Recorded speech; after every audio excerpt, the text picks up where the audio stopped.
My name is Alicja Jones. I am so happy to welcome all of you to learning how to channel.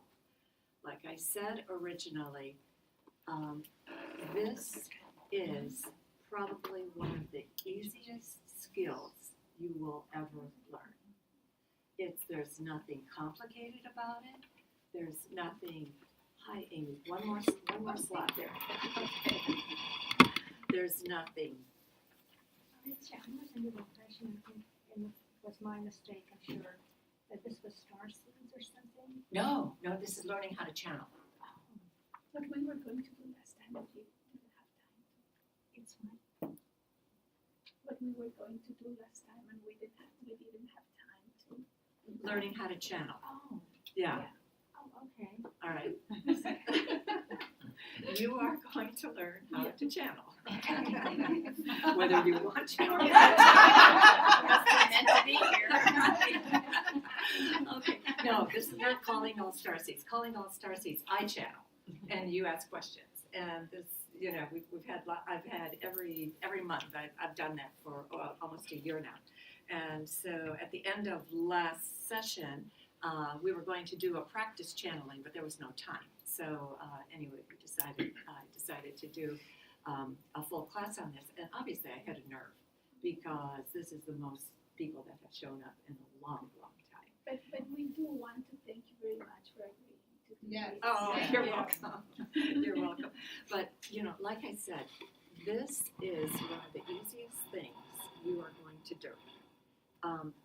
There is absolutely nothing complicated about channeling spirit. How I started in my life was the fact that because of the horrible first marriage that I had, I needed to unload. I had nobody to talk to. I was totally removed from family, from friends, married to a man who wouldn't sustain a job, wanted to move. We moved 6 times in 5 years. I'm sorry, 10 times in 5 years. So every time something happened, there was another move. So I realized somebody had to listen to me, and who listened to me was God, basically. And so, except that I didn't realize that as I was writing my litany of complaints on the, in my notebooks, that 50% of what I was writing was actually messages from Spirit. It was only afterwards that I went and reread my notes that I recognized that, oh my God, Spirit had been talking to me. And I'm talking about decades later, because I never reread the notes. I just filled up notebook after notebook after notebook of fetching. And but it was decades later that I recognized after I started speaking, after I started, I think, my spiritual practice in earnest, that I realized that Spirit had been talking to me, and I wasn't even aware of it. And interestingly enough, do any of you remember Celestine Prophecy? Yes. Okay, you remember that? I read that book all the time. Okay. I had a friend who was the mother of one of my daughter's boy friends, not boyfriend, but, male friends. And she channeled every single morning in her closet. Basically, she had her husband do a little special place for herself in her closet. And her kids knew that when Mommy was in her space, they were not to contact, that was off limits for them. And she basically said to me, I could have written that book in 10 minutes. And I thought to myself, I realized afterwards, you did write that book. You just never publicized it. That's the difference between somebody who feels that these are messages for me versus messages, to be shared. And my sense is with people that want to channel is that there's something pushing out in you that I need to learn how to do this because I have a need to share. And so, whether you think that or not, is I mean, you may get to the point where you agree with that assessment. You may not, because some people feel these thoughts are too personal, they're too private, they're too sacred to me. But effectively, there's no reason why what you get from Spirit can't be shared with others. Whether you write an article, whether you write a book, whether you write, something to family, friends, whatever, I mean, the publications are phenomenal now. Even trade publications have spiritual messages in them. So that's really interesting. Okay, the very first thing that we're going to do. Okay, hi there. We'll need a chair. Chairs right here, yeah. Right, and you've got paper? Do you have some paper over there? Okay, if you need some paper, we'll just have to share from that. And if you need something to put it against, then okay. Actually, you can use this. Yeah, because you'll need to. Okay. One more Yeah. tab here. Then you can have it. Okay. Amy, you're good? Okay. All right. What we're going to start with, let me just backtrack for a second.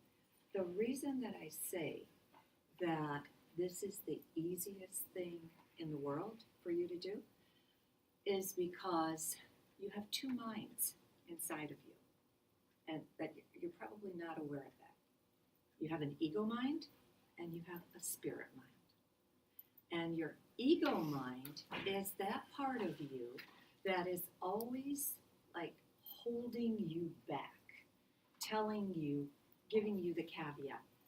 You're not smart enough. You're not clever enough. You don't have enough education.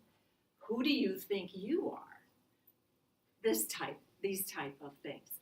So the spirit mind is always nudging you forward and giving you a great idea, but then the ego mind comes in and helps you to abort that great idea. So effectively, because you have a spirit mind, this is the part that we're going to attract today. So the very, that I'm going to have you expand and listen to today. The very fact that you're here shows me that there is an eagerness and a willingness to kind of, go beyond the boundaries of constrictions that you put on yourself. So the very first thing that we're going to do is I'm going to do my prayer of connection. This is the way I always start my classes. It's the way I start my healings. It's the way I start my readings. And if you listen to the YouTube videos on my website, you'll hear it in that. But if you very gently close your eyes, but you have to put both feet on the floor and put your hands up on your laps in a receptive position. Okay.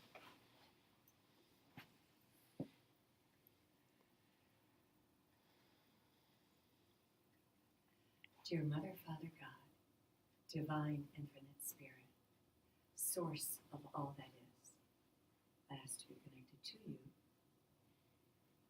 to my higher self, and to the higher self of each person present here today.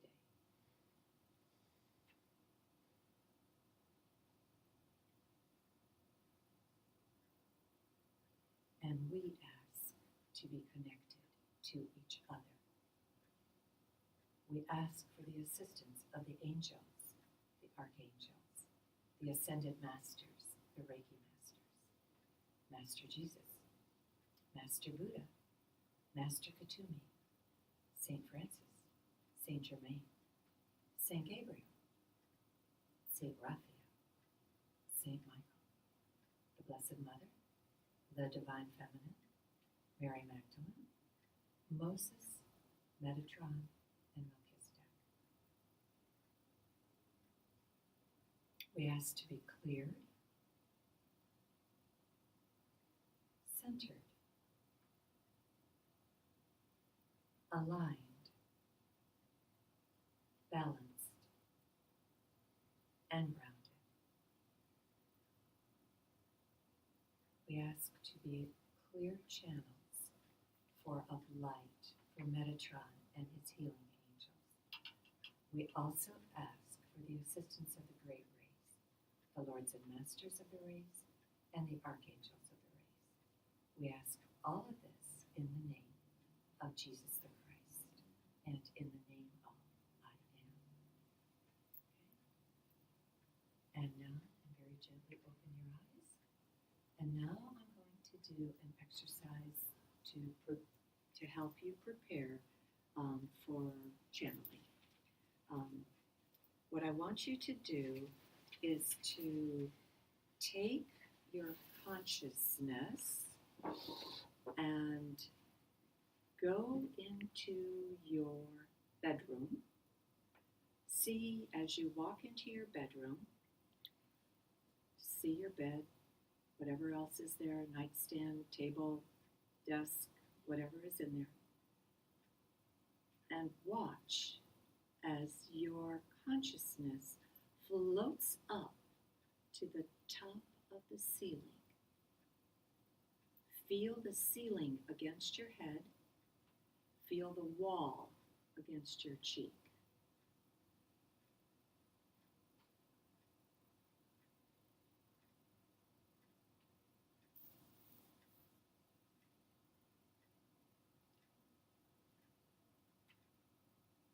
Could you do it? Is anybody who couldn't do that? Okay. So when I say place your consciousness, that's all I'm asking you to do. Just follow the movement of the words wherever we go. And you will find that you're going to clear out debris that's going to be holding you back. All right. So one of the things that holds you back is fear. And the movie industry does an absolutely great job of reinforcing that fear. They have you, anytime they talk about anything spiritual, it's like with great, it's fear cells. So it's like sex cells, fear cells. And when it comes to spiritual work,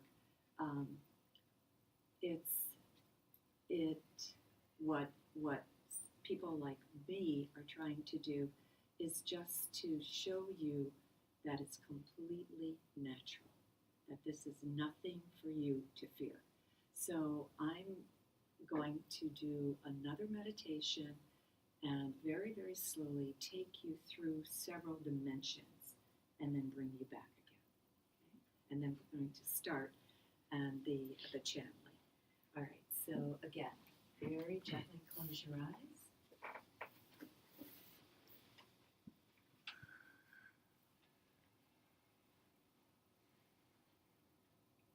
And now you are going to take your consciousness and you are just going to see yourself sitting here. But you're going to move away from yourself. The next thing you're going to see is this building. And you notice that you're no longer inside the building, you're outside the building. Then you're going to see the land that comprises Fairfax County.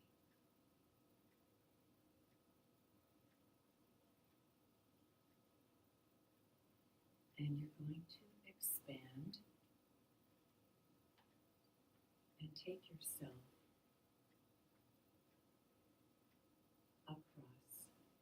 state of Virginia.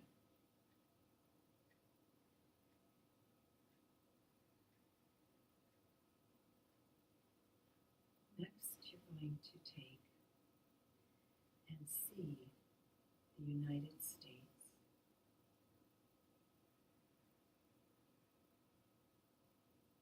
And you notice the outline of the United States.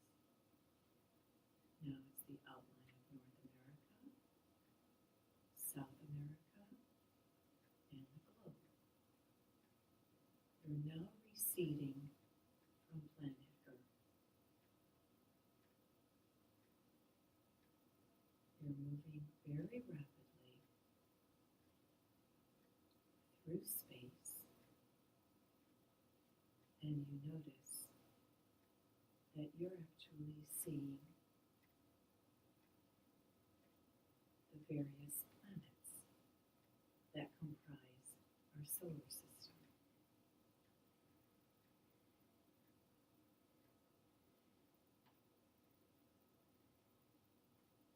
And next, you see other galaxies, and you notice that the Milky Way is also receding from you.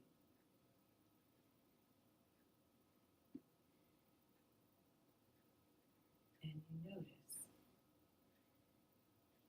that there is periods of intense light and periods of intense darkness. The darkness is the void, and it's the void in which you create.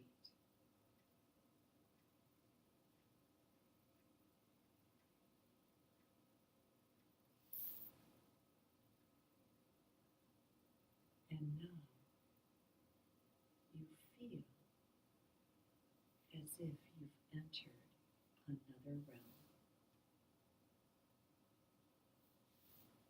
And you walk into a place where there is nothing but light. And you recognize that this is the place of the ascended masters, the angels, the archangels. You have sped through the fifth dimension where fear still lives, into the sixth dimension where there is no fear.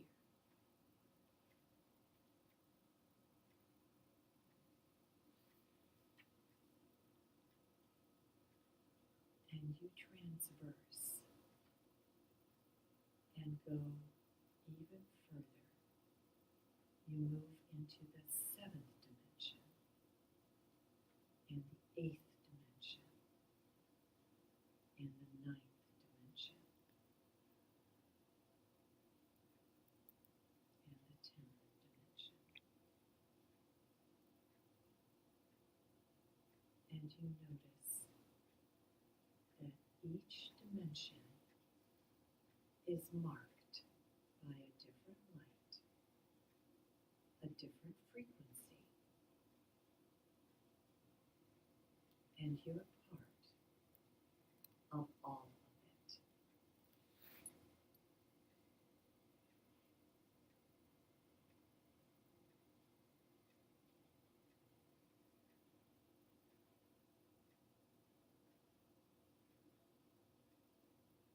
And you welcome that light, because that light is you.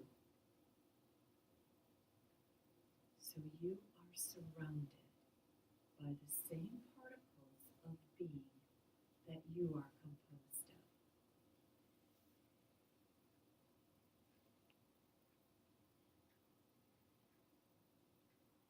And that light radiates from you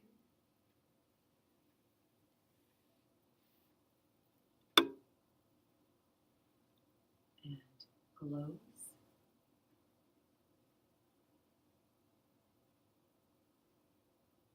and pulsates, and it is nothing but light.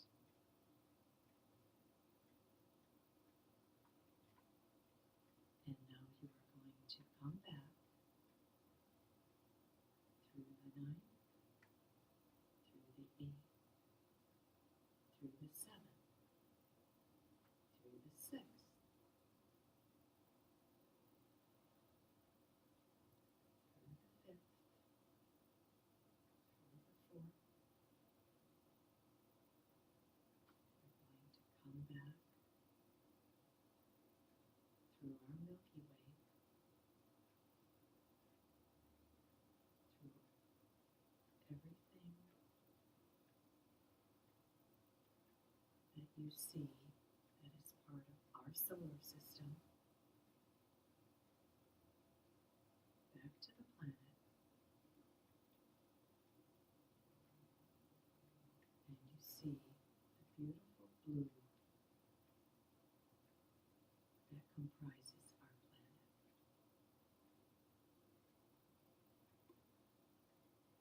And you are going to come back to planet Earth, but you're going to land in North America. You'll see it on the horizon. And you're going to come back to the East Coast. You're going to come back to Virginia.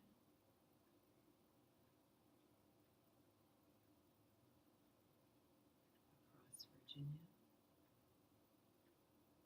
to Fairfax County.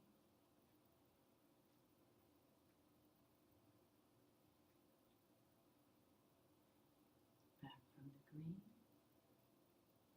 you'll see the outside of the building. You'll see the inside of the building. You'll see yourself sitting here in this chair.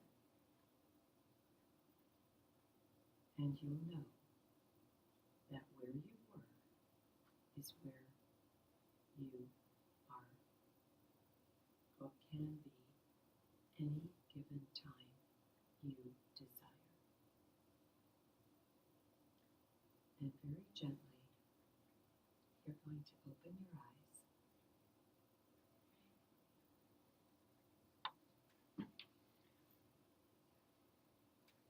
And without us breaking the mood, what I want you to now envision is, just in the same way that you envisioned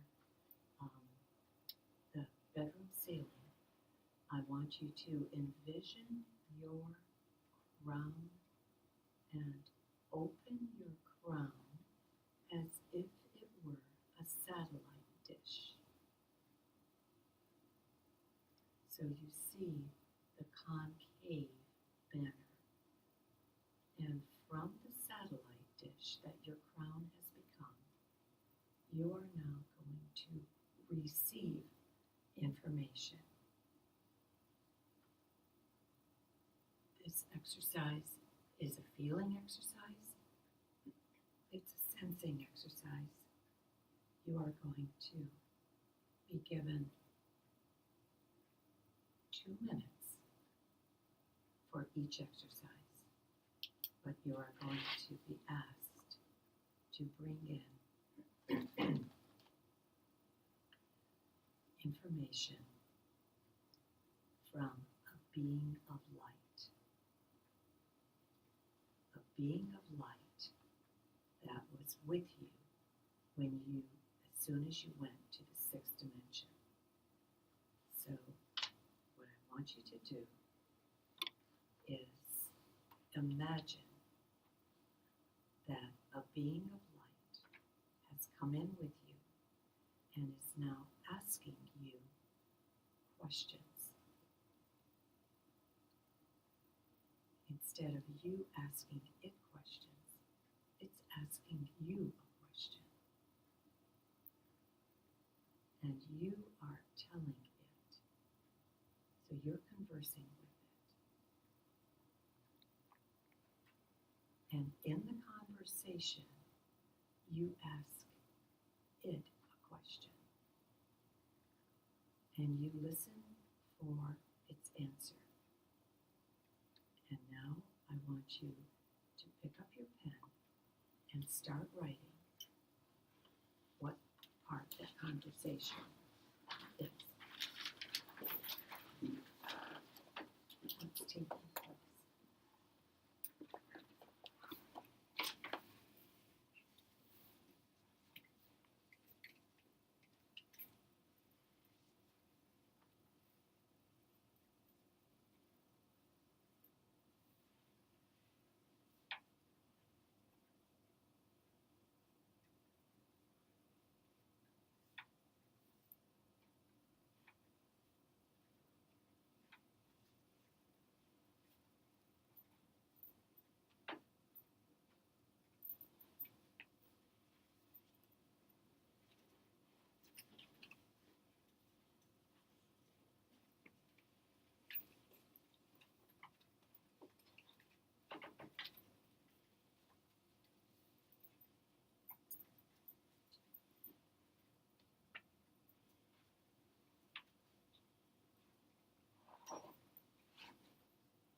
That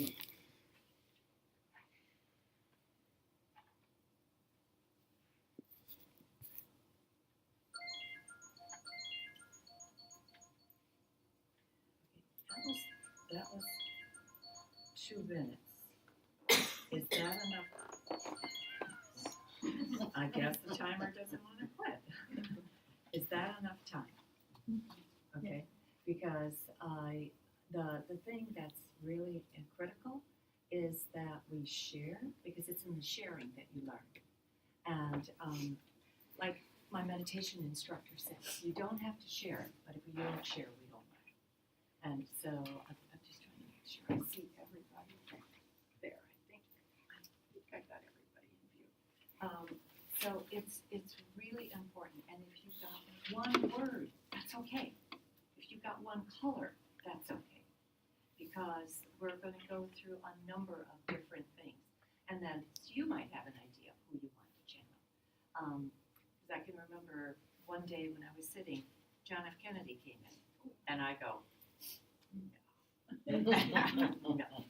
And I was thinking, this is impossible. So I thought, okay, and I just put my paper aside, picked it up a little bit later, and sure enough, started up, same exact words. So I knew it was him. And, same identical words that he did the first time. But it was so hard for me to accept that because I'm like everybody else. How could John F. Kennedy But I've had Abraham Lincoln come in, I've had Schweitzer come in, Albert Schweitzer, I've had Jesus, Mary, all the archangels come in. So effectively, don't be surprised who shows up because in a few of the later rounds, I'm going to have you ask who's talking. Okay? In the earlier rounds, we're not going to. We're going to go around just very, very quickly, and if you want to pass, that's okay too. But we'll do this table, then that group. So just tell us what you got. I got the color turquoise. Okay. And I heard a voice that said, I am here to help you. And I asked, what is my purpose? And the voice said, wait, just feel. Excellent. Excellent. Kathleen. Okay. I just wrote, I am listening. What would you like me to know? And I answered, did I sense correctly this morning the presence of Mother Mary? And the answer is yes. What do I need to do now? And the answer was be present. Excellent. Super. Super. Give me your name again. Terry, Terry.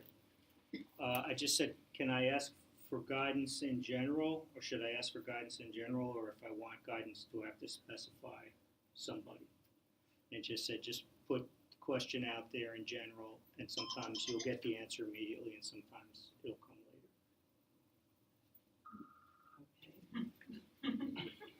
Everyone wants to join in. It sure does. Yeah. That's hysterical. So Terry, since that interrupted, the guidance was in general or? Put the question out there in general, and somebody will answer. And somebody will answer. Excellent. Okay, and Michelle. Well, it just started to say there's a concern about the future of the earth. You must change the attitudes of all in order to save the planet. We need to find more compassion, love, and peace within ourselves to project upon others. Great. Super. Excellent. Ingrid. Okay. Never have you done this. It is good you're doing so now. Beloved, keep your crown open to me. See the colors blue, green, pink, yellow. All become one. Bright, white, light. This will feed you, make you feel spiritually nurtured. Wonderful. You have the start of a book. Wonderful. Patty. The light was interesting. It got really bright. but then it started going into like a lilac to a lavender to a deep purple. And all I kept hearing was the word believe. That's a biggie in your life. Yes. Yeah. Cast aside your self-doubt. Believe. Excellent. Wonderful. Wonderful. Linda. That I need to decide how I want to use the information I'm given, and if I'm willing to make quiet time to write and receive the information, and to determine what type of information I want. Just that it is time. It is time. Okay. See, a lot of your choice in there. That's great. Okay, Elizabeth. Well, the question or the being or the voice asked me a question. The question the voice asked me is, what do you want to do? And I answered, I want to live my absolutely best life and make an impact on the world to the best of my ability. How do I do that? And the answer is, be prepared. Do not fear. Everything will be made ready for you. Be open to anything. Excellent. See, and the beauty is you're getting this out of yourself. No one's giving it to you. This is God talking to you through different instruments. We need different instruments because we're on different channels at different times. So this is why it's so important. That was great, Elizabeth. Again, is it Kathy? Carol. Okay. I saw a door, like a circular door, open, and then I just heard "You belong," and I couldn't make anything else out. Super. Go on. And again, your name? Darla. Darla. Okay. So I felt a very pure light, and before as I was coming here, I specifically asked a specific guide to see if I could communicate with him, and I felt like I did. And so I said, was I in your home area? And he said, close. Close.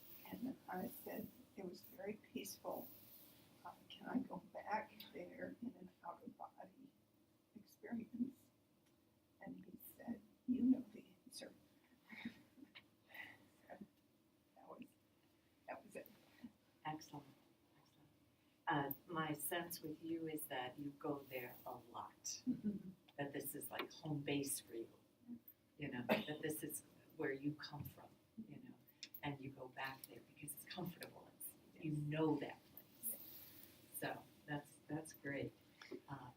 Katrina? Katina. So mine was to help you follow your path by bringing harmony and balance to myself and others.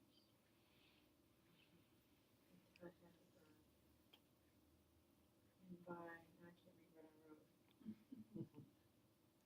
And by every day our voice, uplifting every day, I don't know what I wrote. Something like that. All right. I might have to give you 3 minutes. But no, the only reason I kind of keep you on a tight leash there is because I don't want you to freeze up. You know, it's like, just start writing. You know, start writing what you hear. But that's good. That's good. Katina, that's great. Bill? David. I was in that room of ascended beings, and they were all merging together in a glowing light, and one of them had a face that looked like it was almost like a white flame, and I couldn't see a face behind it, and we had a conversation while I was up there rather than afterwards, and I said, what is fear? And he said, fear is the absence of unity with spirit, and community with spirit is connectedness and is granted to all, easily accessible. So fear is, he just showed that they're all merged up there with spirit. So if you merge with spirit, there's no fear. Right. Absolutely correct. I don't know who he was. I was sort of scared of him at first, but he was nice. All right. We'll talk about that some more. Amy? So I got a couple messages, and mine was actually similar to his, about how we're separate here, but we need to join together in love. And not to be separate.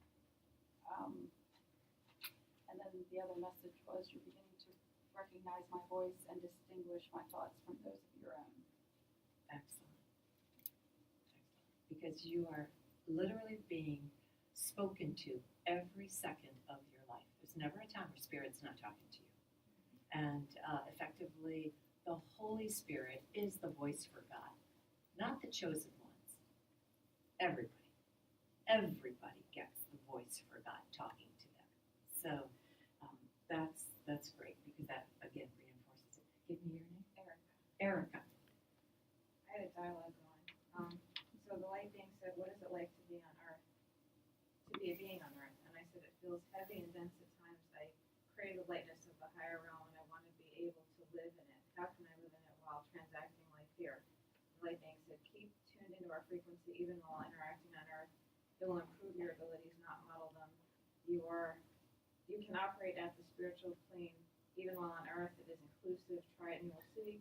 It is a higher, wiser awareness. Keep reconnecting like your cell phone does. Excellent. You do a lot of channeling. Yeah, you do a lot. Yeah, today. Yeah. And I wrote a lot. No, I mean, have you channeled before? Oh, to some extent. Yeah, to some extent. Okay. Yeah. Because I mean, really, that's fantastic in terms to get that much in 2 minutes and everything. Because mine, I usually get a lot. This time I got 4 words. Let my people go. And all I saw was humanity in general chained.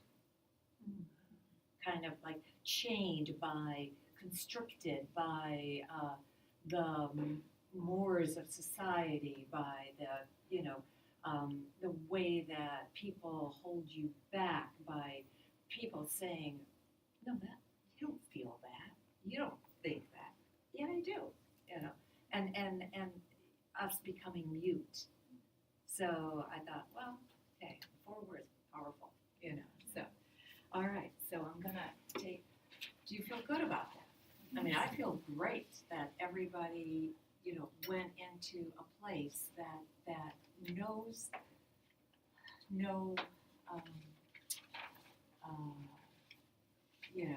like nothing's going to stop you except you.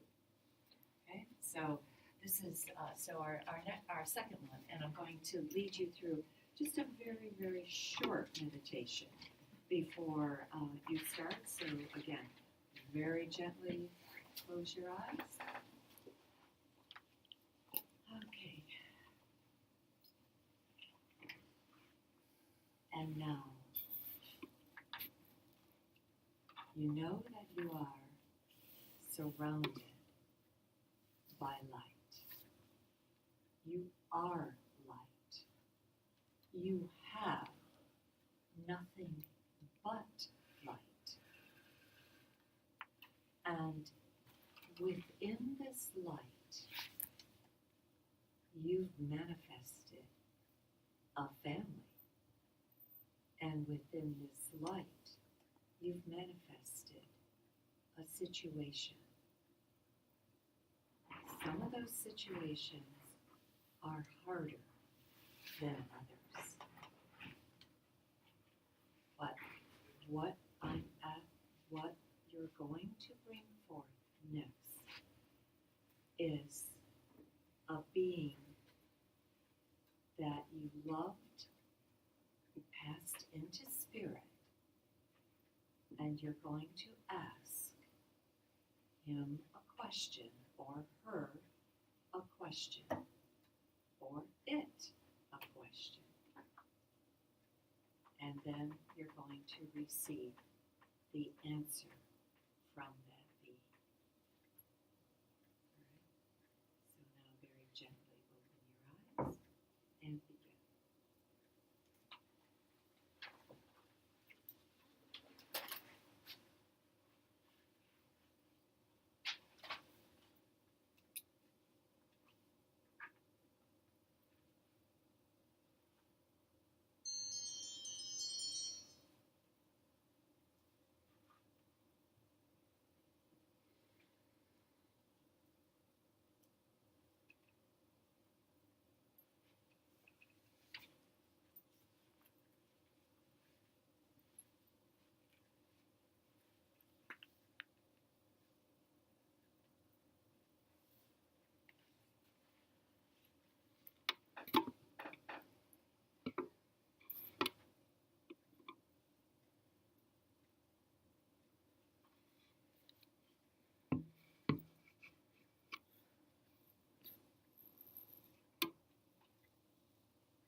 2 minutes.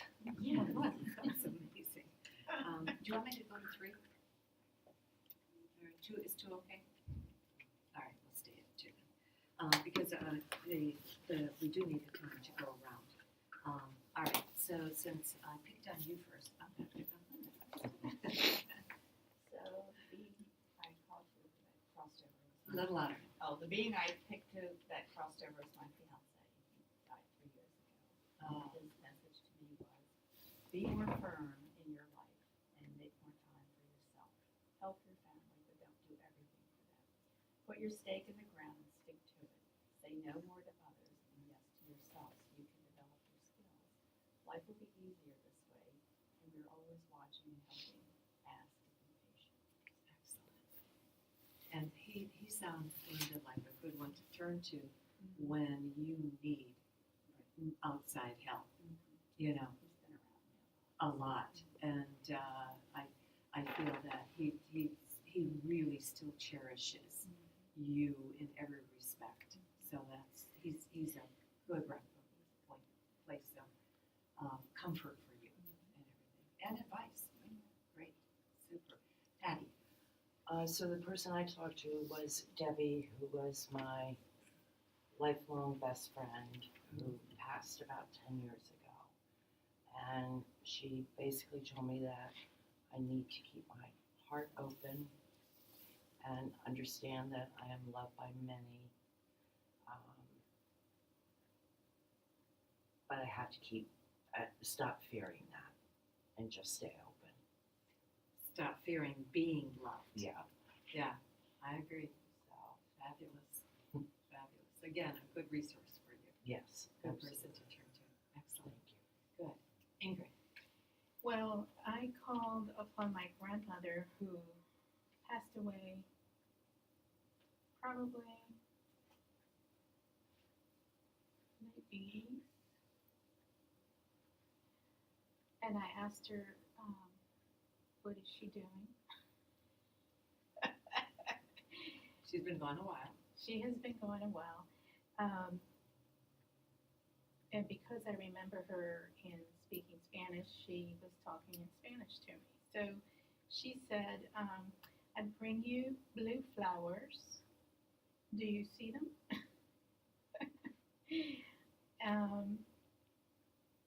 I am here with the angels of the 7 rays. And what she said after that is she is with each ray for some time. And then Excellent. Well, the rays. Okay, the rays, I invoked them as the last beings in my prayer, and I just added that to my prayer of connection. That wasn't part of it earlier. They were the first beings that God brought into creation through thought. Because if you can visualize this, just visualize the sky and visualize each, first the white light, because the rays come from the white light, and then the prism just breaks. And so then each color then comes in separately. And each color has its own characteristics. And if you want a good resource, if you're interested in following through it, is Elizabeth Clare Prophet, Masters of the Rays, because she basically has, she channels the 7 different masters of the rays that kind of understood the characteristics that you have to go through. And my understanding is that the development of our soul is to go through each characteristic. So if you ever heard somebody say, well, I'm on the 7th ray right now, which is the purple ray, that's a very high ray. And I always associate the 7th ray because the master of the ray is Saint Germain. And he's the one that came effectively to when they were putting together the Constitution, and they realized that the southern states, that there was no meeting of the minds in the Constitution. He's the being in spirit that came in that got them to compromise. And that's why the northern states did not have slavery, but the southern states were still allowed to keep slavery at the time the Constitution was formed, because that was one thing the southern states were not willing to give up.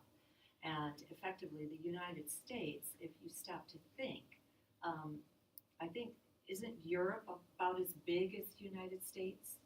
Isn't landmass-wise, kind of more or less?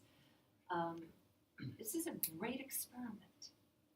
Instead of each country having its own culture, each state having its own culture, and everything, it's a huge experiment in unity. Even though now it doesn't seem to be working so well, it still is. We are still moving forward, even though it may not look it. But it's a huge experiment in unity, and it was something that was very much desired by the upper realms. And so effectively, we are an experiment in the mind of God, but it's an experiment that, in my estimation, is absolutely, will succeed. It will not fail. It won't fail. So anyway, but I think, let's see, was that, what set me off on that tangent? I mean, her grandmother. The great race. Okay. My grandmother was the one who introduced my family and I to metaphysics, so it doesn't surprise me. Yeah. She spoke about Saint Germain and Moria and Kukumi and all those. Excellent. masters. This was back when I was 12. Wow. Wow. So it doesn't surprise me if she's been passed on for all these years. I'm sure she's been learning more exactly. and more. Exactly, because we go to the Crystal Palace, to Hall of Records, and to learn. So that's great. Yeah. Okay, Michelle? My dad, this was about my dad, and it was very short and sweet, and he didn't talk much. So Yeah. I asked him, what is it like where he is? And he said, light, love, and happiness, and pain does not exist. Excellent. Short, sweet. Yeah.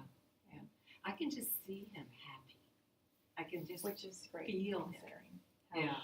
things unfolded. Yeah. So, Did he have a difficult time passing? no, He didn't. Okay, he wasn't in a lot of pain or anything. emotionally. Okay. So this is a good place for him right now. Great. Okay. And Terry. So I had a little white cat that passed after only 3 years. This was last year. But so I asked him how he's doing, and I always wondered why he left so quickly. And he said he was only supposed to be there for a short time. But, we didn't know that. So that was the plan all the way along. And he thanked us for our love and everything. And I said, will I ever see him again? And he said, maybe keep your eyes open. But then he made me cross out eyes and said, keep your heart open. And then it was just a lot of light. So, Oh, lovely. yeah. Lovely. Wonderful. Wow. And you set us up for number 3, because that's who we're channeling next. Oh, okay. Is the pet. All right. Well, Yeah. That's perfect. Okay. Wow. That's fabulous. Yeah, because I want you to get used to the fact that you can channel this table. And this table will talk to you and tell you what it thinks about all these beautiful people writing on it, so, or the wall or the carpet, you can channel anything. All right, Elizabeth, we'll start with you. Did you miss the other Oh, I'm one? sorry, Kathleen. Oh, darn. So I didn't Sorry write about that. anything because something unusual happened this morning to me after my meditation. The father of my best friend came to me and said that he was helping me. And I'm like, helping me what? And I wasn't sure. I still don't know what the what is. Yeah. And I just thought that was so interesting because he's been passed probably about 6 months. And anyway, so I called my best friend and I said, from high school, and I said, Vic, your dad came to me this morning. I said, but I really want confirmation from you, from him, that he really came to me. Okay. And she said, well, I check in with him all the time, and she says, but he's not on demand, I can't call on him That's on right. demand. That's right. And I said, fine, whatever, just let me know. I just want a word or two of confirmation. And so it wasn't even 3 minutes later, she calls me back, and she says, okay, so Dad told me to tell you this, and she read me a poem, and the poem is Live in the Question. Okay. Live in the Question, and it's a very interesting poem. So anyway, yeah. So my thing was, while I was asking now was, okay, was that, and I'm still on that, was that really you? And what was interesting is this morning, before I called her, my dad was a Boeing engineer, and he always used to ask whenever I'd fly home, what plane were you on? And I'm like, I don't know, it was an airplane, but some kind of airplane. And so she said she always sees the time 7:47 and thinks of my dad. So this morning she had a conversation with her sister, and 7:47 was when she hung up the phone and she thought of my dad. So it's like our dads are looking after both of us. So anyway, it was just, it was kind of a funny little, but I didn't write anything down because it's so convoluted. No, that's fine, but the thing that this is a good learning for the class, trust. Exactly. Trust what you get, because it's in trusting that you get more. Because effectively what the guides, every one of us has guides that stay with us, and then guides that come and go, and as we need them. So when they see that you trust, they give you more, and they give you more, and they give you more. If you doubt, you start rocking back and forth. You go nowhere. You doubt, you come back. They give you something, you doubt, you come back. So effectively, by trusting, so this was excellent because you gave us the opportunity to talk about that. Absolutely critical. Doesn't matter what it is.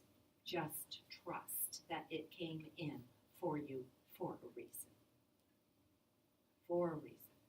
Okay? So, and it's up to you to start digging further and saying, okay, why are you here? Including your pain. What is this pain trying to tell you? Why is it affecting you? Everything comes in for a reason.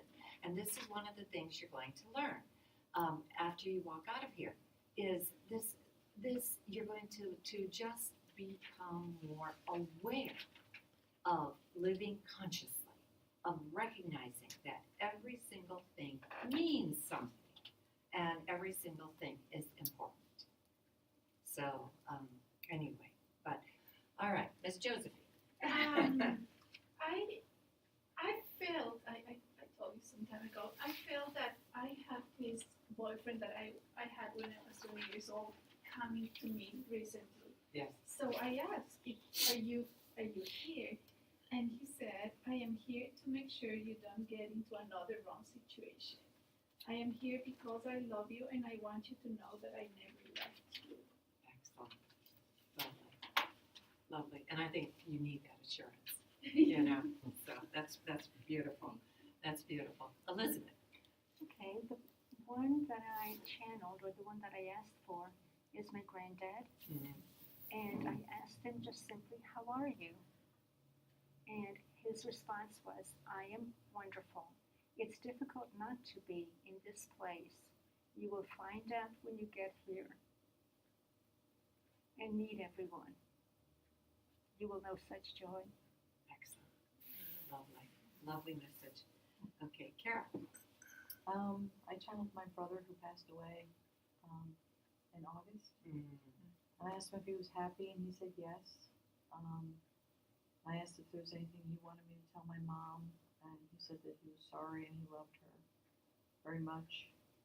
And we just had a ceremony for him on his birthday, and I asked him if he was there, and he said he was. Wonderful. Did he have a motorcycle or drive a motorcycle? No, he died of alcoholism. I mean, he could have.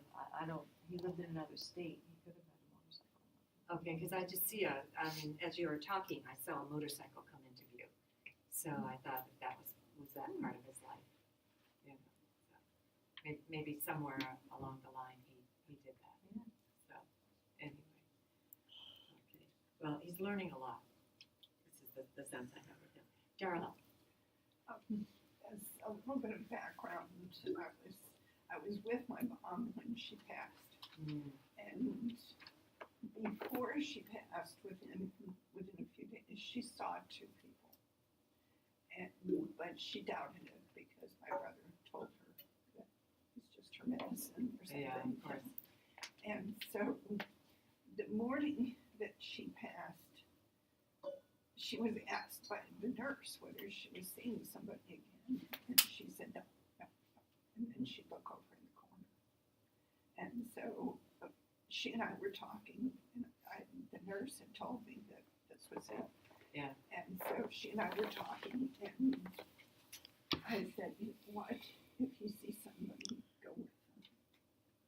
And that was seconds before she was gone. Wow. And so I said, was it difficult to go with the guy?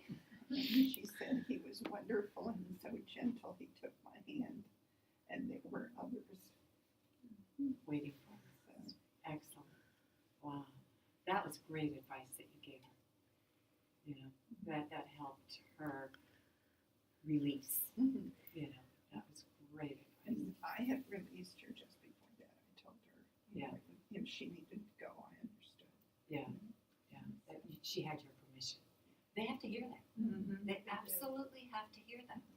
You know, it's okay for you to go. You know, so because somehow or other they hang on thinking that they're comforting us in some way or other. You know, so anyway, so thank you.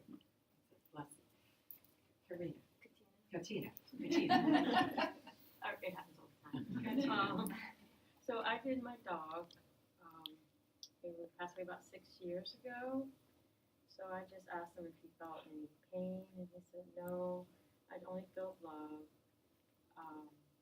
But we can still play, go on walks, and ride in the car. And then I asked, "Are you with my babies?" And he said, "Yeah, we're together, sending love always."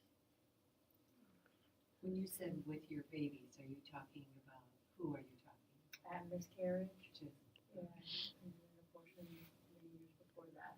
okay. So he's with them and he's growing. He's like taking care of them. You know, you can kind of see him around them. That's beautiful. Great, David. I was checking with my dad who died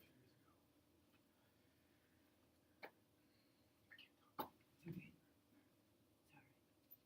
Okay. Sorry. Amy. So I also talked to my dad. He says, do what makes you happy. I love you. You should enjoy your time on earth. It is precious. Push yourself out of your comfort zone and live life as an adventure. Don't take things too seriously and have fun. Excellent. Sounds just like your dad. I didn't know him, but great guy. Yeah, great spirit. My dad too. Yeah. He did that in July, actually. So I asked him, Dad, why has it been so hard lately? And he said, you've been living under a narrow, confined view of life that's been building over generations, and in order for a new big awareness to emerge, the only way to have it happen is by continually dissolving open and dissolving open again and again, and that's why it's been difficult. Say the last part That again. the only way to break into a broader awareness, that's unlike the one that our family had grown up on, is to just keep dissolving open. Dissolving open. Interesting. Interesting. So that kind of feels like waves of the ocean to me. You know. Like breaking open. Right. Open. Right. Wonderful. Great news. Okay. Well, channeled my father, and he was a man of 0 words. He never talked. My mother was the talker in the family, and I got her happy. But anyway, this is what he said. I forgot what I wanted to do when I was young, except to come to America to be part of the great unknown. And he basically came here with, what, $9? Wow. And but he did come to family, so he had at least some place to land, a soft landing, and it was because of him, because I was born in Poland, but it was because of his the fact that he was born in America, but taken back to Poland as an 8-year-old and raised in Poland, and then my mother fell in love with him. He was very, very shy. She was very outgoing, so they were a good balance for each other. But anyway, thanks to him, I sometimes think of how impoverished my life could have been had I had to have stayed back and never gotten the experience of America, had stayed back in a communist country, but not had this opportunity to be here. So anyway, okay, our next one, and 2 of you are going to have to do it again. But what we're going to do now is we're going to channel our pet. And if you don't have a pet to channel, then one of the other things that we have is a wild animal. So just include any animal that you're fond of. But again, I'm going to just do a very short meditation. Is it a pet that it's still alive? Sure. Because Sure, absolutely. It doesn't have to be a pet in spirit, because effectively, remember, you communicate with your pets telepathically. So they can communicate with you no matter what. And that's a good thing, Joe, that you brought that up, because somebody may not have a pet in spirit. So. Anyway, okay, so very gently close your eyes. Actually, let's combine those two, pet or wild animal. All right.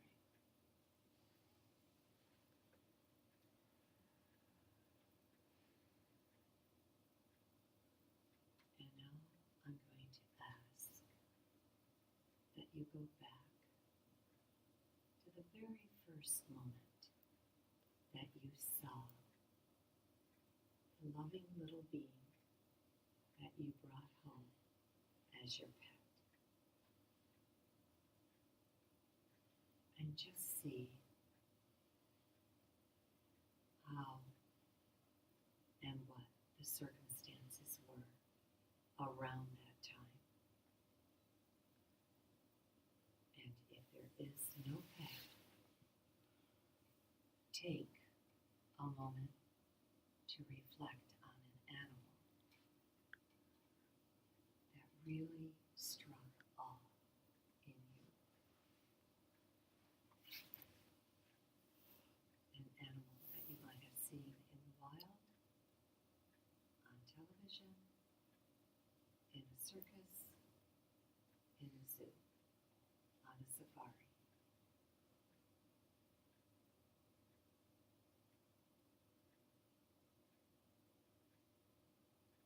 And go back and ask if there is a message for you from the animal. And begin.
start with you. Okay. Well, I did too because I thought of both when you talked about the wild animal too. So, well, the first one was a cat named Sasha, which was my ex-husband's cat before I met him. But Sasha was always afraid and was always hiding in the closet. He picked him because he was scared and he felt sorry for him. So, you know, most of the time he was not outside. He was hiding somewhere because he was afraid. So he said to me that he's so happy and light. He has no fear. He's in heavenly bliss. This is what life is supposed to be like. And he knows then that there was nothing to fear all along, which kind of gives me a message, because I can feel what that feels like for him now, that absence of fear, that it was all just pretend in a way. Yeah. Yeah. So that's actually reassuring. Excellent. And who was the other So the other one was a raven, which actually it was probably a crow now I think about it, but it came to my office one day and was just like looking at me, and so it was saying, you're on a sacred spiritual journey, trust your wisdom, make no mistake, it is real, lean into the signs, follow the path, and this is where you belong. Excellent. Great message. And the lack of fear, that's excellent too. Great. Amy. So I asked the question to my cat, Smokey, who's still alive. And the answer was, thank you for saving me. We actually found a little kitten in the grass that was not doing well and close to death. I'm here to teach you patience, kindness, and understanding. I'm not a cat person.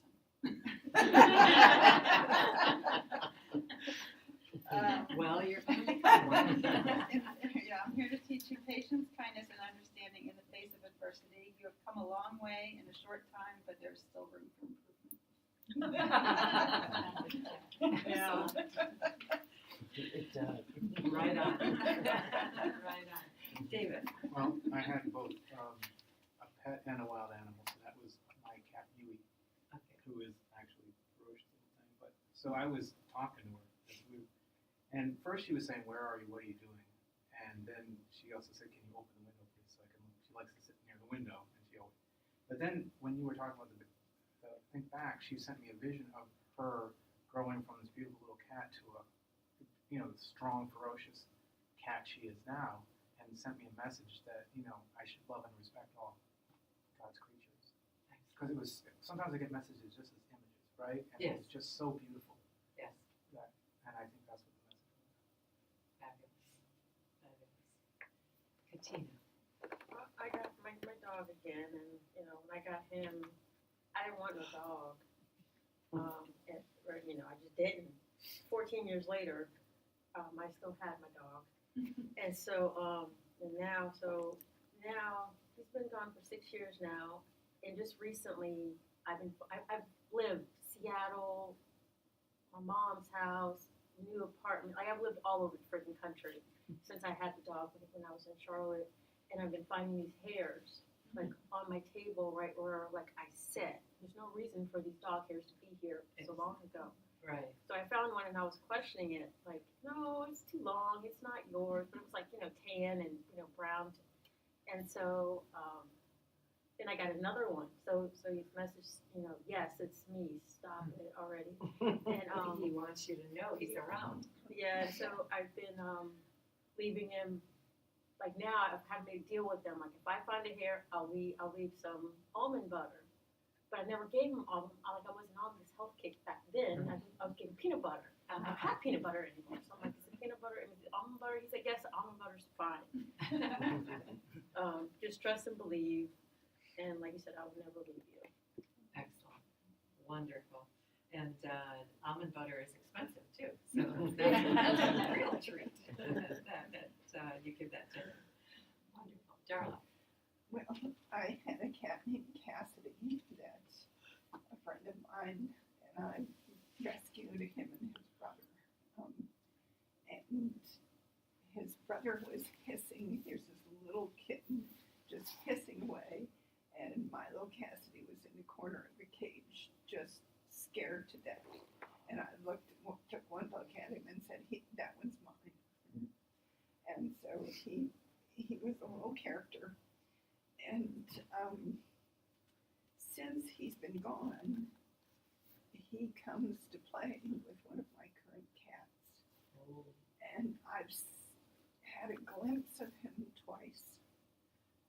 Once right beside my other cat as they walked into a room, and another time just a glimpse as he crossed a doorway. He pretty much stays in my hallway, and so the whole time you were talking, because he knew I was after him, and the whole time you were talking, he was going, I am not stuck. I am not stuck, because I was concerned at one point, is he stuck in my house, Yeah. And I was told before, no, he just comes to He play. comes and goes as he wants and, to. And Yeah. he just, he likes it there, and so he comes and visits and plays with Denny. So I said, well, are you going to let me see you again? And he said, maybe tonight, because your senses are heightened right now. Excellent. So, Wonderful. and then when he passed, he's the only animal so far that I've had to make the decision. And I asked him, were you in a lot of pain? And he said, some, but I just wanted to sleep. But I had to stay to teach you. Wow. In order to make the decision, too, that was a lesson you had to Yeah, learn. I held him on my lap and the vet came to the house. Yeah. It's the hardest thing I've ever done. I cried more than I cried at the death of my parents when we had to put our two corgis to sleep. Yeah, because you feel so responsible. The what? You feel so responsible. Oh, for God, yeah, absolutely. And of course the misery that you feel that they're in is not worth it. Just because you can't face the fact. So, but no, that's a huge. We'll see if I see him tonight. Yay! Well, I like that his evaluation of your heightened senses. That's kind of neat. Really great, Carol. I actually was thinking of another dog, but I had a Shar-Pei years ago, and he died really young of a disease that I wasn't even aware of that's very common in Shar-Peis. And he suffered for a long time because we didn't know. And so I actually felt ill, like I could feel, I guess, how it felt. And Right now, as you were doing this. as I was doing Oh, it. okay. That's interesting. But he's okay.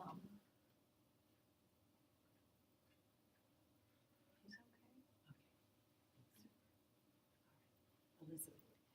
I channeled, one day, I used to get up and go to work very early, but this day I left the house even earlier than usual.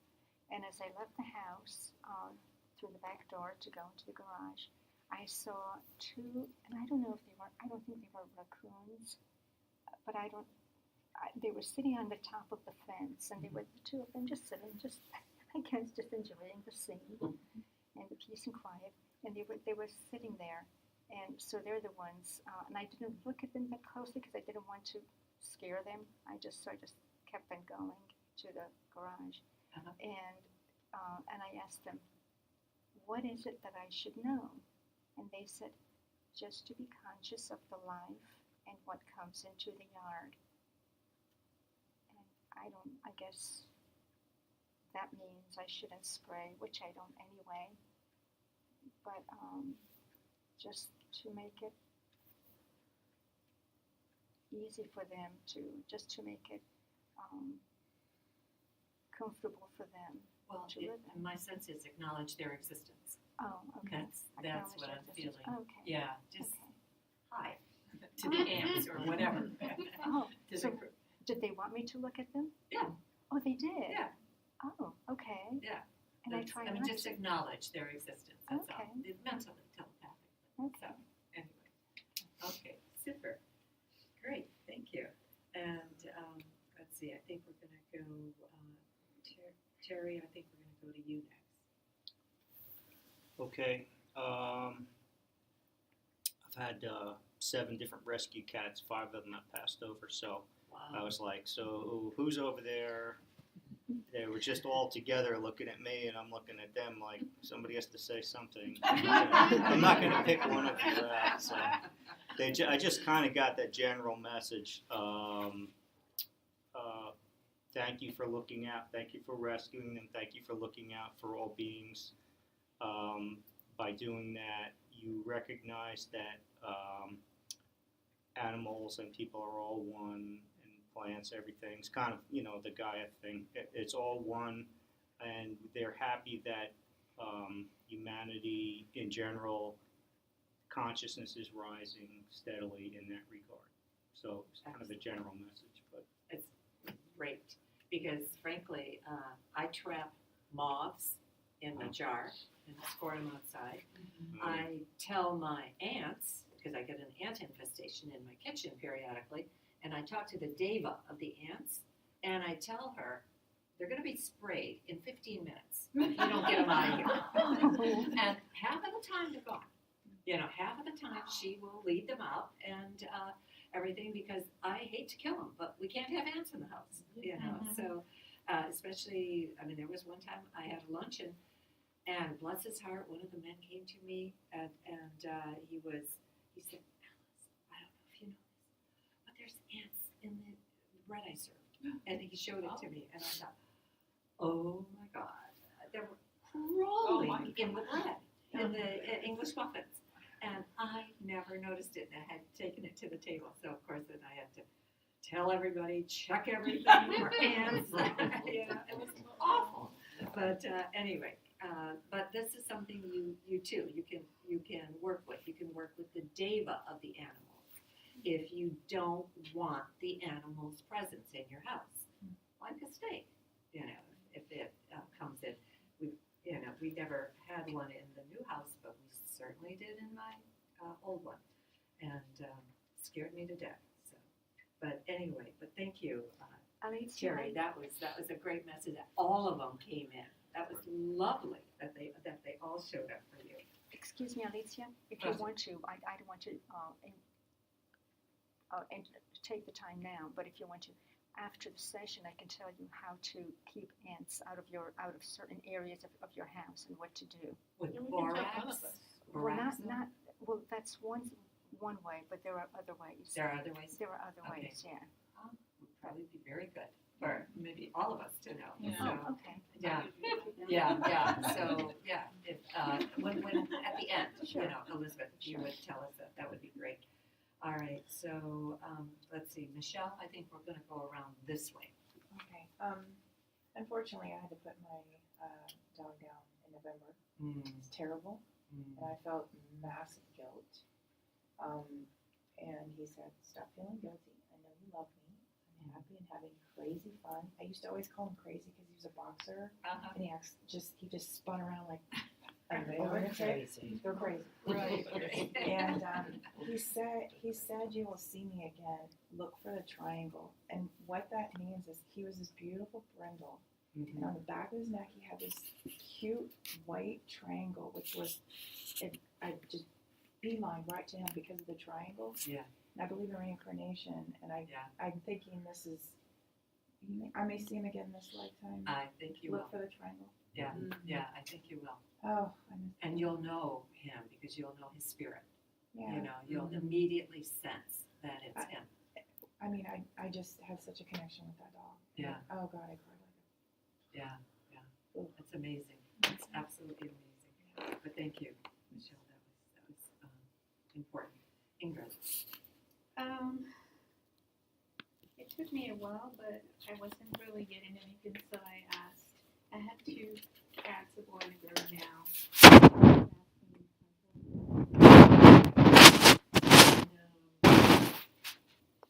All of a sudden I am Julie. Now, Julie is a dog that I had as a child. Oh. And she died fairly young. She was poisoned by someone.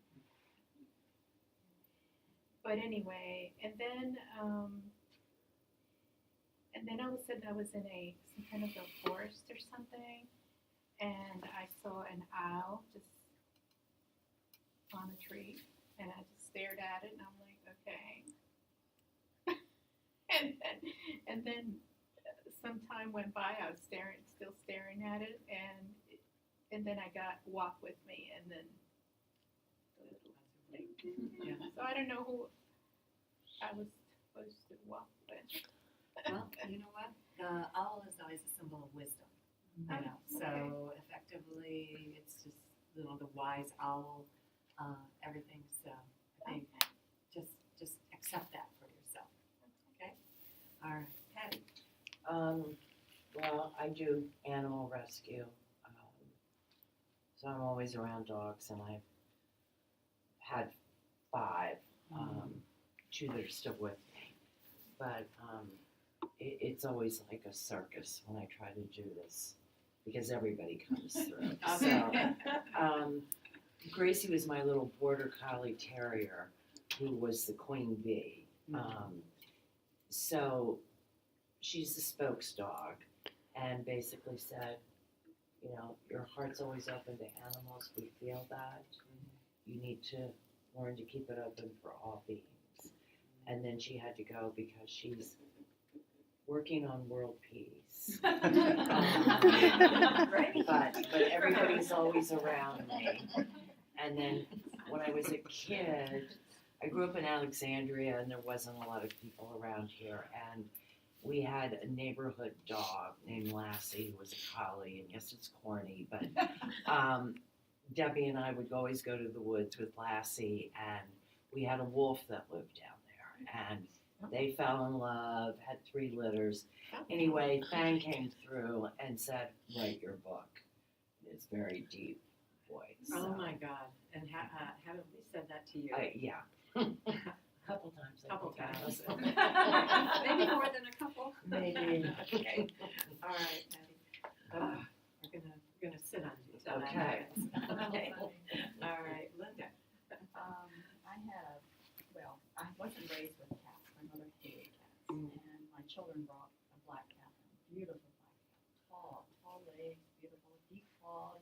I knew it had to be somebody's cat in the neighborhood. And so I said to my husband, I said, I don't think we should keep this cat. We have to check and make sure it doesn't belong to someone else. So Yeah. we did. We checked. Anyway, I don't know how hard we checked. But I mean, I called the vet. He said no, and then he said he called the Humane Society. But I wonder sometimes now that I look back. But anyway, it was a wonderful cat, a sweet cat. It was very skittish. We call it Skits, because it was very skittish. But he actually had a stroke after he had him for a while. And he got very sweet, just his whole personality changed. But basically, he said, and I took him when we got divorced. I took him and another little cat with me.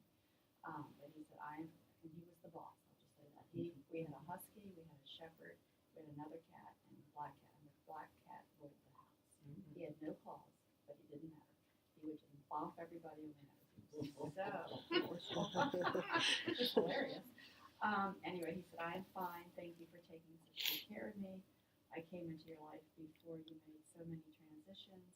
I know you would need comfort and care, and I hope we enjoyed our time together. So it certainly renewed my faith in him. Yeah. Excellent. Wonderful. I had to put him to sleep. It was tough, but Yeah. he was suffering. Yeah. Wonderful. No, great cat. Yeah, and and I think he really appreciated the time with being boss too. I Yes, think he he loved really it. liked that.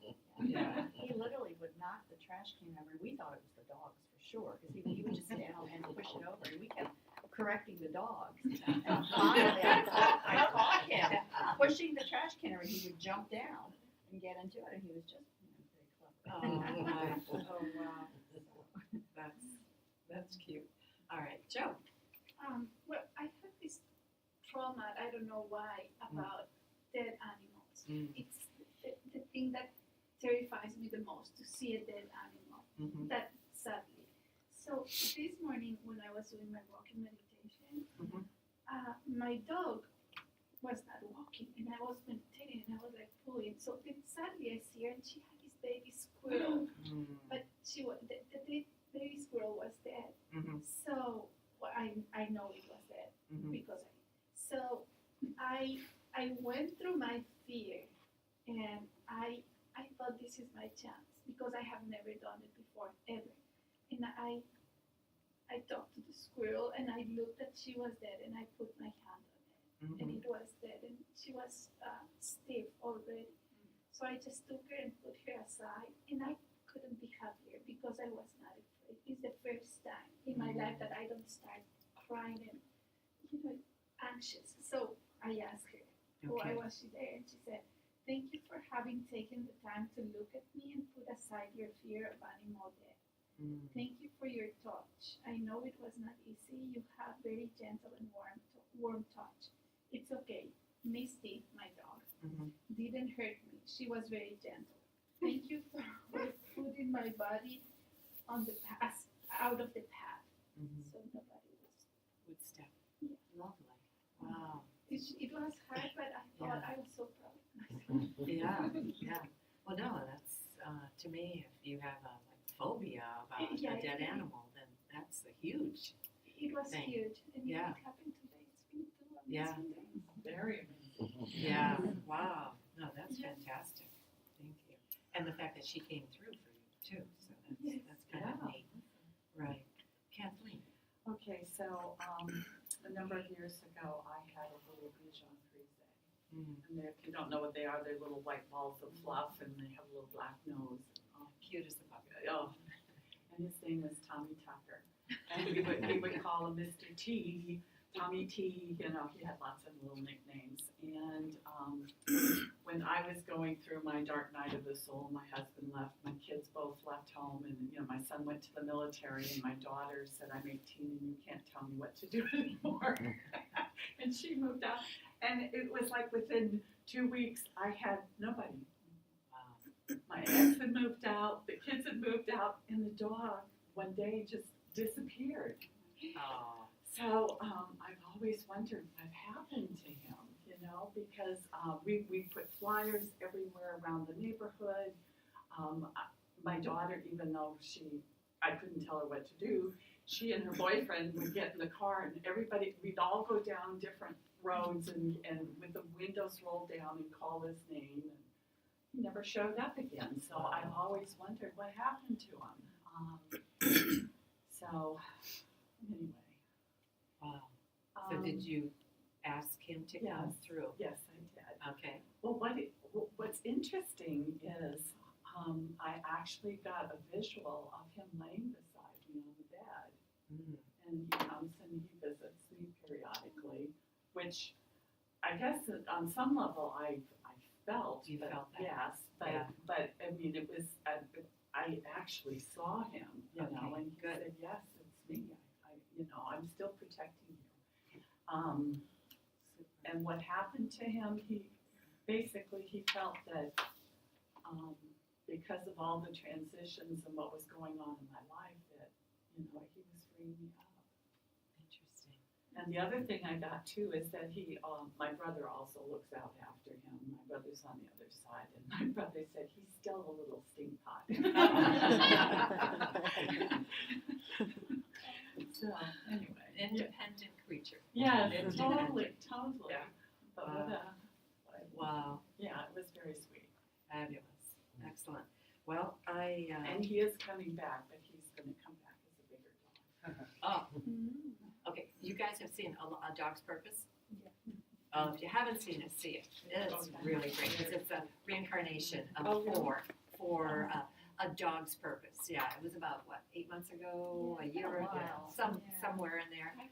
I know it's on Netflix now. Absolutely fantastic. And that animated one now, I know one of the dogs is called Chief.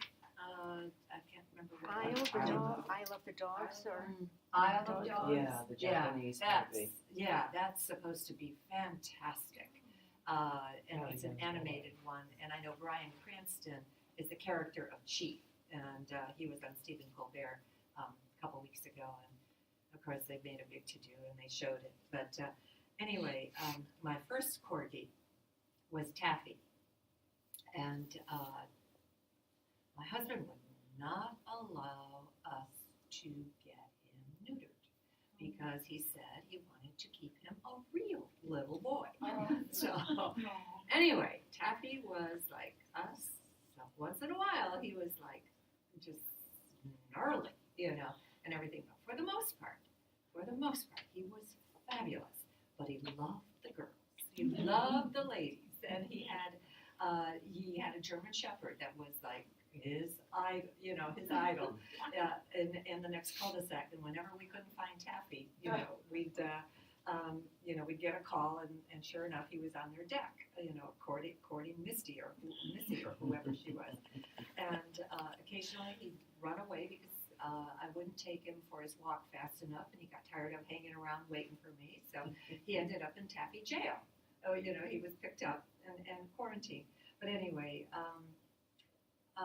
when he came in, he just bounded in, and he said, "Mommy, let's go for a walk," because that was the one thing that I would communicate with him telepathically. I would say to him, "Taffy, do you want to go for a walk?" And wherever he was in the house, he'd come running into the office, because that's where I was sitting when I was talking to him. And so the first thing he said, "Mommy, let's go for a walk." And now he told me, he said, "I'm a healing dog, a therapy dog. I work with young children to help them get on with their healing." And I took it from that. These are children who are abused. And he says, then he goes on, especially those who were mistreated or victims of cancer. So he works with babies. But the thing I wanted to share about Taffy, and because when you mentioned reincarnated, when I saw him, when we went to the kennel, it was somewhere off Route 50. And it was kind of like out in the woods and in this old Spanish type style home, and this, people that looked like they belonged in the last century, were the ones who were breeding these animals. And there was a kennel with 9 little corgis in it. And he was the only one who bounded, all of them bounded over towards us, but he was the only one who stayed. And when I first saw him, my heart just melted. I mean, it just melted. And I thought, and it was only afterwards, I can't remember whether it was a dream, a meditation, what, but I had a vision that I was a shoemaker in Switzerland. And as I was a shoemaker, he was my only companion. And so I would talk to him, and he was my adult companion, because he was the only one I had around me most of the time.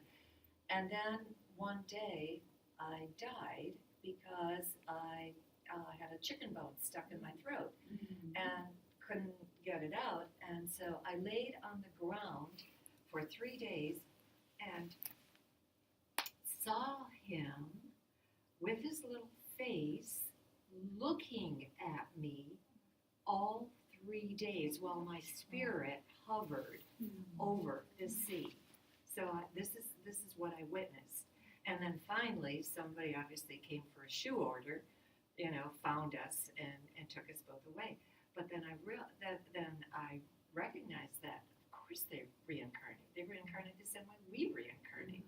So most of the time, you're going to see them in this lifetime.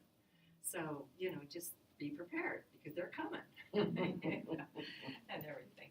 But anyway, that I was so pleased to have it, because we lost Delilah, who was our little female corgi, this past August, and that was a heartbreaker. But she was carrying around like almost an 8-pound tumor, fatty tumor, and vet said you can't operate on it, because if you operate on it, it just goes right back, and and so it showed up. My mom's corgi this year too. My mom's corgi had a big tumor. Huge. This year, Yeah. And it came out of nowhere, and it grew like wildfire. Was it cancerous? We were told it wasn't, but we thought she probably had kidney failure or stomach cancer. I mean, again, we probably held on to her at least a week more than we should have, But every day it was, oh my God, I can't face this, And then finally, we're at a cottage in Pennsylvania. But my last goal for her was two goals. to take her to the cottage in Pennsylvania because we always call that the puppy vacation because we let them run, no leashes, and they stayed pretty much confined to the yard. And I wanted my son to see her because he was the reason we had her. Because when we saw her, the four of us had gone to select Corgi. We were going to come back with one. Well, we came back with two, because he picked up this little black little girl who had the saddest eyes in the world and said, "Don't leave me, please don't leave me." And so he petted her for 45 minutes while Elizabeth and I picked up this little tan one that we fell in love with. Sammy, who we still have, but is the sweetest little guy in the world. And now this is going to sound strange, but I'm just going to repeat it. When I saw Sammy, the first time I saw Sammy, I said to myself, I know him. And I knew that he was Taffy, but he was the part soul of Taffy, not the full soul. Because, and then I had an animal communicator, and I asked her to come to the house. Well, I'm sorry, she was in the house, and I just asked her to tune into him. And I said, tell me who he is. And she said those exact words. He is the part soul of Taffy.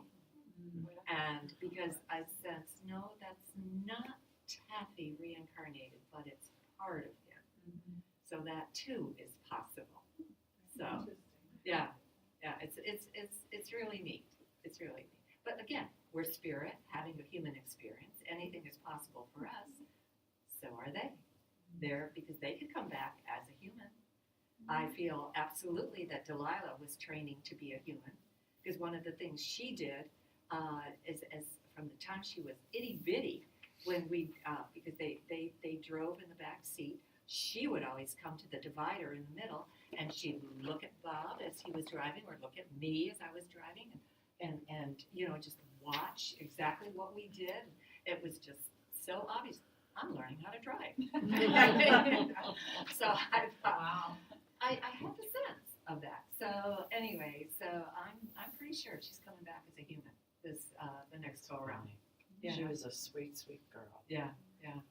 You were lucky to see her, and I'm so glad you did. So anyway, all right. Well, we're at 8:50, and we have 1, 2, 3 more to do. Oh my so gosh. Can we do one more? Okay, because that's not fair to keep you guys. And do you want to have another session of this? Yes. Would you like another session? Yes. Okay. Then then instead of because we did and I'm going to have others, but I would like to do the angel. So and then so I'm going to let you have these, but then we'll continue, and I'll have a new grouping of these. But anyway, sure. Where do we give you money? Because I might have to leave. Oh, sure. Yes. Who didn't pay me? Because I know some. Okay, then those of you who came in late, you can pay me now. Yeah, that's we can take that just in case you have to go, because it is, I'm notorious for staying. I'm always going overtime. There was one time we did our channeling and we were here till 10, but we weren't done. Thank you. Thank you. You can just pass it down. Thank you. Okay. All right. So and if you need to charge it, that's okay too, because I can take a charge. I have that at home. Let's see. For what? Remember? Instead of 90? Oh. Wow. Yes, that was real funny. And then I couldn't credit it. Oops. All right. So very, very gently close your eyes. And next is we're going to contact an angel. And take a deep breath in.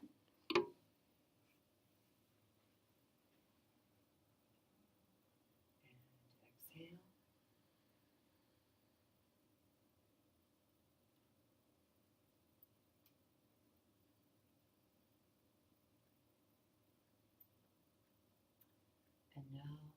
going to take you into the angelic realm.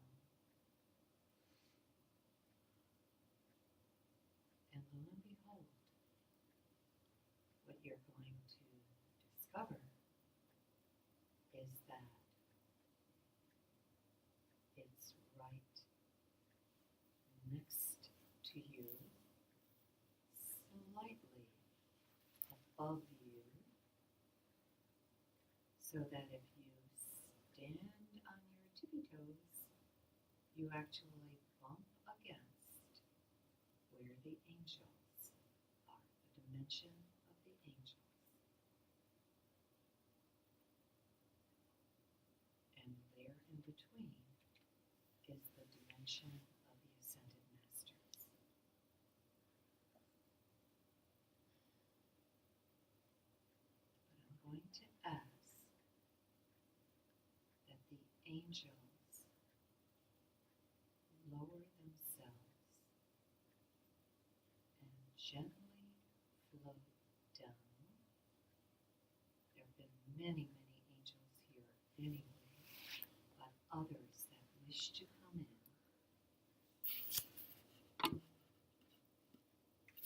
And they want to tell you that there is going to be an angel standing next to each one of you. And they are going to download a special gift into your consciousness. They're simply going to place it into your mind.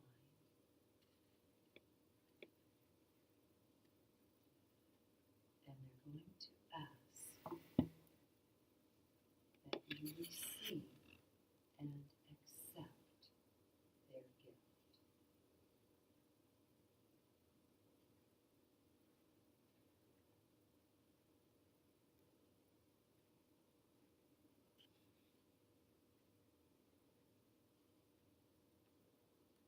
And each angel has also come in with a special color.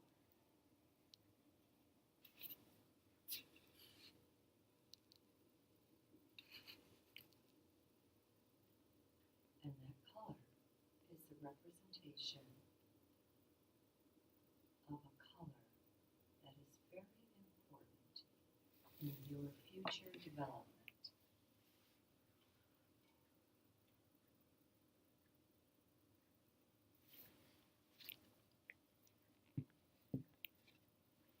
And now, what I would like you to do is to ask the angel any question that you have and listen for its answer. And very gently open your eyes and begin.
you have time to give your feedback before we go or not? You don't.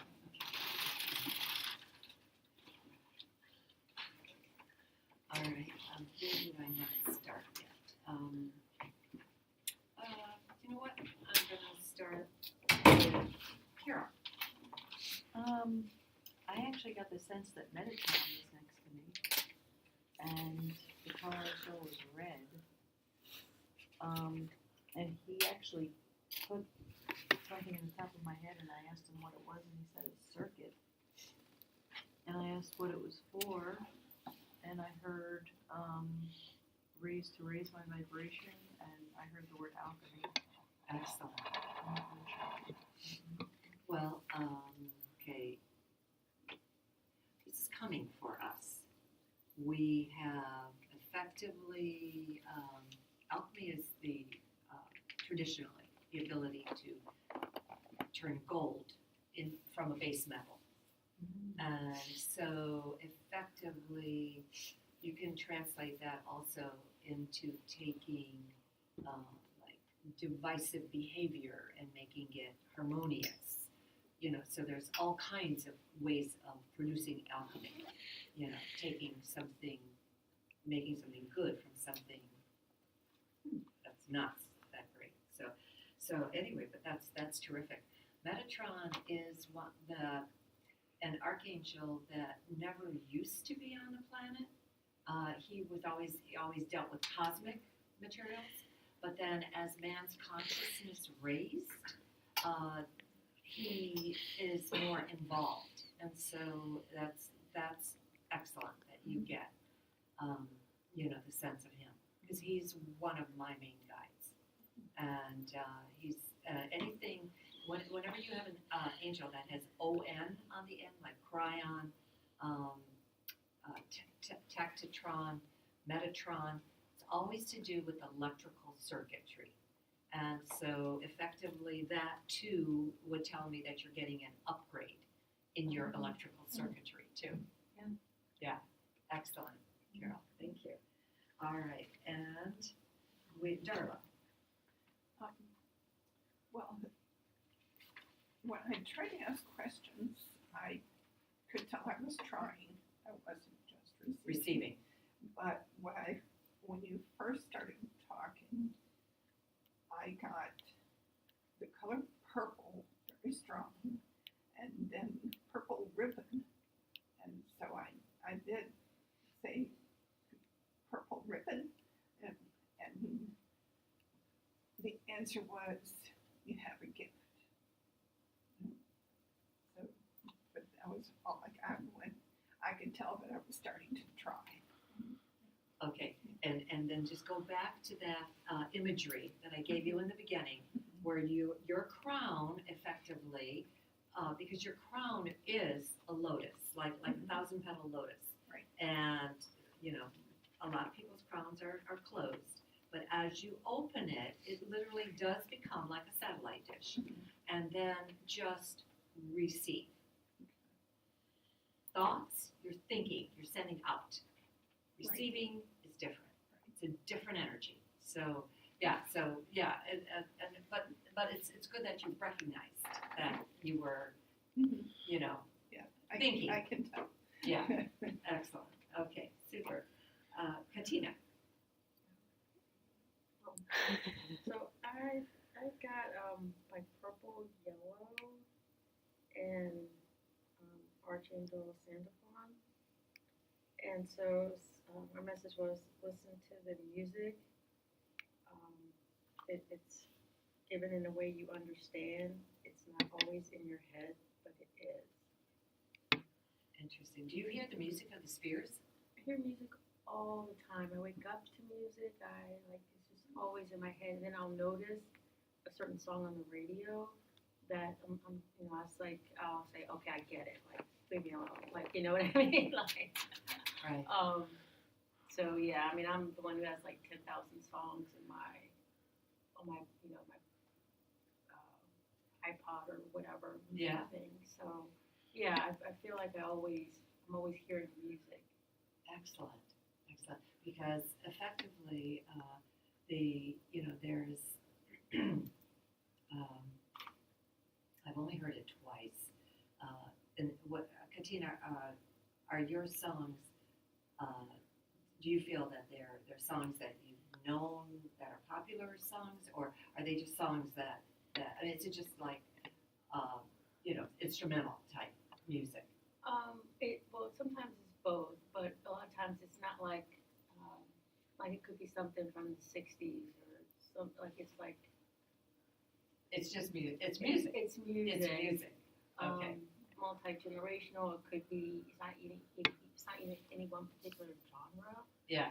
And so sometimes I have to stop it. Like, okay, I can have, and like try to play something like spa music or something like that, so I can. Is it like calm certain it lyrics down. are being brought to your attention, like listen to the word or something like that? It could be like a song. Or the name of the song? The Or name of the song, like something, like if I turn the radio, a certain song will catch my eye. Like I have Sirius, so I hear like everything.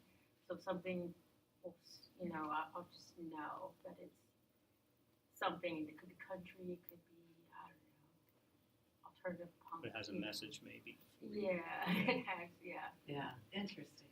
No, that's terrific, because that's again, music heals, and when you, my understanding, the thought that keeps going into my head is that the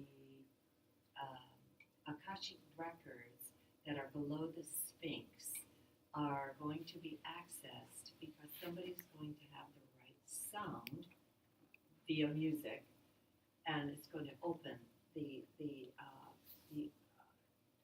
part of the Sphinx that is going to lead to where the Akashic records are being stored.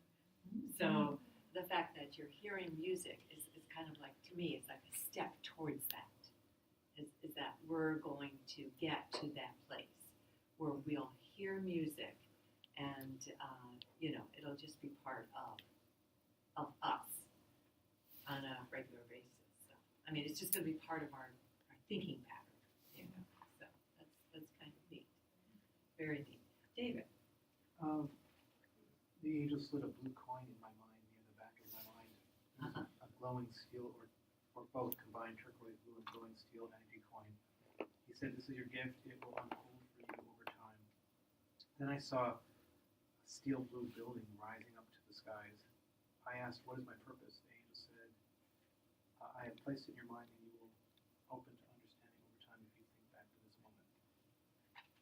Excellent. So keep that in mind, because there's a future message for you coming, so that's great. Linda. I often work with Michael, Archangel Michael, and Metatron. So I call him Michael, and I always see the cobalt blue when Michael's coming through. But Yeah. and I asked him, because I have a family situation with another little granddaughter that her mom's an alcoholic and always worried. And so I said, how am I going to know, what to do? And he just said, start making inquiries through the social worker. And during the summer, begin to take steps that my granddaughter and my oldest daughter could get some time together, because I think ultimately at some point she may have to take her. But I didn't know how to set it up. You just can't log in and take a child. It doesn't work that way. Exactly. So Yeah. that's what I've sort of been stuck in. So that's what he said. Okay. And I think he'll give you more. So just continue working with him. Yeah, I think he'll give you more, almost like a blueprint of where to go next. Because that's where I've been stuck. Yeah. I've stuck don't know what thing to do Exactly. without causing more problems. Right. And also ask him for complete clarity. Okay. And like give me 3 signs that this is what I'm supposed to do, or whatever it is for you that you need to be clear on. So anyway, all right, Patty. So the color I saw was turquoise in a ray, but then the other half was purple. Somebody else saw turquoise and purple. Yeah, David Oh, did. you did? Yeah. Oh, Yeah. it's very pretty together. Yeah, they really are. And it was St. Francis, and not an angel, but telling me that the gift he's giving me is he's going to show me a way how to make a living by taking care of animals. Excellent. Excellent. And the stories about him, too. Yes, You know, yeah, and the Reiki right. I always wanted to do For animals, too, yeah. Your whole thing. And St. Francis, of course, St. Francis would show up. He was the patron saint. He is the patron saint of animals. I remember being in the CC and just, you know, they allow the animals to run all over the place. Right, They're in all the shops, right, sitting there in an antique store talking to a woman and right. having a dog jump up on, you know, it was just It's wonderful. It's wonderful, yeah. Exactly. So, good. Ingrid. When you started speaking right prior to taking us into the meditation, I started seeing this like etheric light pink. And I realized that it was a wand, and it's been given to me so that I may, every time I wander away, come back to what I have here, love. Pat myself with it. Pink is always symbolic of love. Yeah.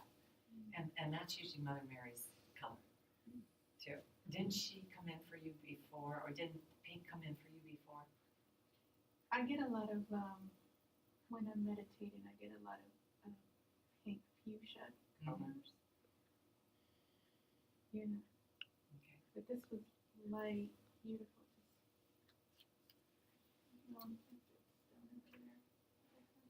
Like rose quartz? Yeah. That type. Yeah. Beautiful. Thank you. All right. And let's see. We'll go. Where did I start? I started with Carol. Okay. So we're going to go. Okay. We'll do Joe next. And then we'll go this way. So, I saw the color turquoise again. And I saw a lot of symbols. I started that I have no idea what they meant, but Okay. they all kinds Can of you symbols. write them down? Could you I draw? I Okay. was trying, and Okay. one looked like an A, and then a plus, and then it was like gibberish, but it was a language in signs. Okay. And then I don't know which angel came, but it said he said, you are here. Ask and you will receive. You are in the right path. We are here with you. Stay with Kathleen. And believe everything. We are here to lead you to a new level of knowledge. Don't rush. We're purple. Where purple? We're purple. Oh, Yeah. Believe. Be simple. Be true. Be happy. You are not alone. You have a new family and you will manifest. Help each other. Protect each other. Laugh. Wonderful message. Okay. Kathleen. So my angel was huge and just brought in gold, and it was like, whoa.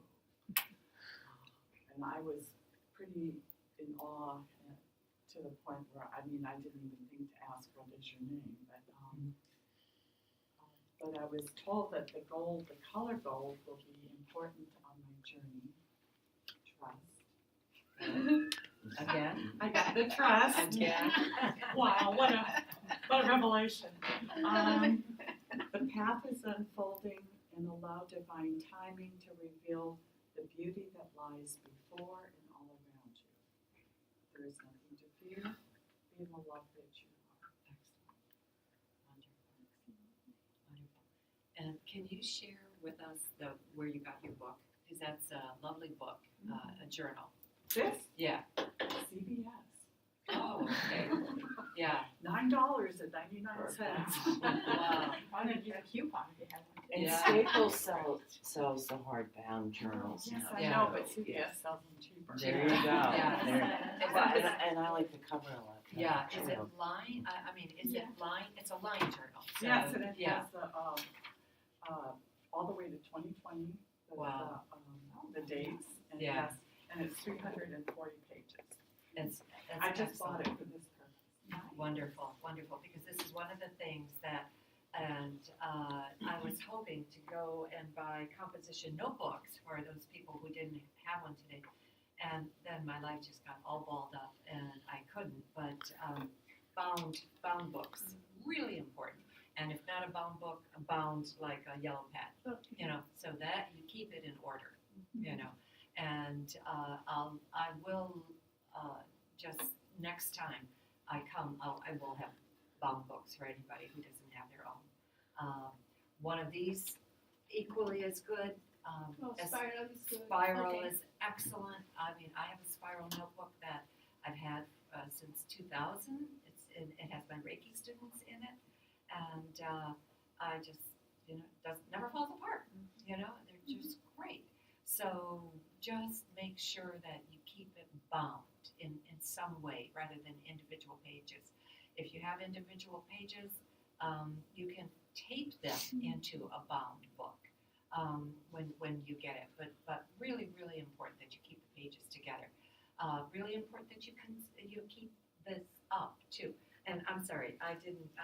Terry, we're going to have you next, and then Michelle, because I know our time is late, but really, sometimes I feel like I channel my mother too much. She like never stopped talking, and I never stopped talking. So, sorry. So I got an angel, but I don't know who it was. He was kind of standing behind me. That might have been Michael. I'm not sure, but Okay. the color I got was just like purple. Purple was just like screaming purple, and everything in this room that's purple is just like standing out more. So I don't know why that is, but so the gift was like purple, of course, amethyst crystal, like in a white satin box. And I wasn't told what the purpose of it was, but I had asked a question: how should I communicate? Am I better at like clairsentience, just like feeling, or clairvoyance, seeing, hearing, whatever? And they said it's even. It's kind of you. Normally I do if I hear something, I'll just get a feeling. That's kind of how I get it, you know. Yeah. So like clairsentience, but they also said you're very strong on color, so I do see color, like I see numbers and colors and things like that, and colors will just stand out sometimes. And then clairaudience, you'll get things, but through non-traditional ways, like music. You were saying, I'll just like hear music sometimes, and it'll just be, or you know, a song will just come on out of the blue, and it'll mean something, and stuff like that. And the vibrations of music, I think, are kind of important too, because that's, you know, I'll just have at work, I just have like classical music on or something, or sometimes I'll just put chanting on and zone out at my desk. But it just kind of the vibration just kind of gets in you, you know, and just kind of sort of grounds you. That's So, fantastic. That's what I got. Yeah, fabulous. Yeah, and the importance of music. I mean, I think that's where we're going to next, and I think that's going to be very, very strong, and the whole people will just hear it. Okay, so we still have two more. We still have Michelle and Elizabeth. Okay, I saw pink and green, and my gift was a green gem. And I said, so I don't think I finished my question. I just said, what should I do? And it was heal with your hands and love from your soul. And I kept hearing the name Uriel. So, but I know green is with Raphael. Well, it's healing, healing. You know, so no, but that's great, because next time we're going to practice asking who's speaking.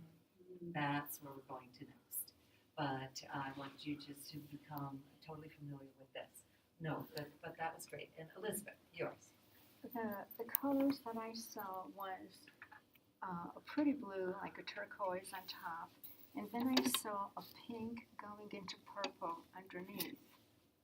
And I don't know how those meld, I don't know. And the gift I got is be brave, life is changing. Good message for you. Yeah.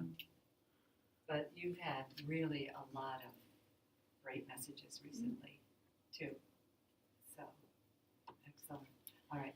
So before we finish, does anybody have any questions on anything I may not have covered or may have covered that I have a question on?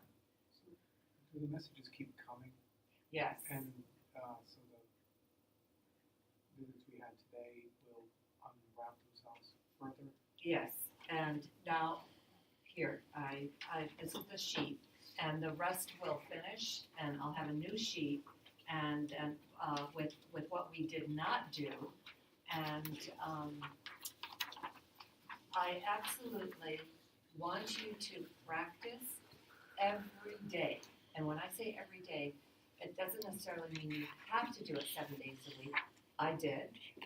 I channeled every single day because in my case, in the 90s, Spirit just woke me up between 2 and 4 a.m. and downloaded messages into me to where I couldn't sleep. I just, and it was always messages about God. So I had to come down to the computer and start typing, and then finally when they finished, it was like the TV at the end of the, broadcast day, that zzz, and that's what happened in my mind, and I knew my broadcast was done.